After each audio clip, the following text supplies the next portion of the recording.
ताज्या घडामोडींसाठी स्वानंद न्यूजला सबस्क्राइब करा आणि बेल आयकॉनवर क्लिक करा।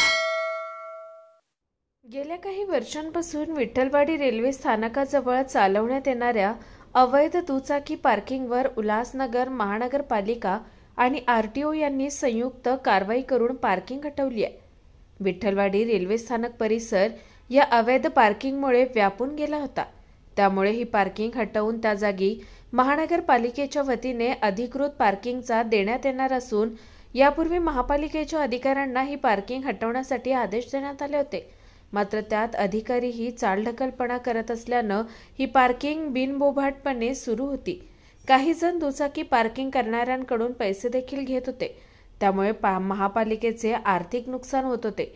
अखेर नव्याने पदभार घेतलेल्या पहिल्या IAS महिला आयुक्त मनीषा हवाळे यांच्या आदेशान्वये व अतिरिक्त आयुक्त किशोर गवस यांच्या मार्गदर्शनाखाली सहाय्यक आयुक्त गणेश शिंपी आणि आरटीओ व वाहतूक पोलीस यांनी ही अवैध पार्किंग हटवून त्या जागेचा ताबा घेतलाय। त्यामुळे जिथे जिथे अशा अवैध पार्किंग आहेत त्या हटवण्याचे आदेश प्रशासनाकडून देण्यात आले। निखिल चव्हाण, स्वानंद मीडिया, उल्हासनगर। ताज्या घडामोडींसाठी स्वानंद न्यूजला सबस्क्राइब करा आणि बेल आयकॉनवर क्लिक करा।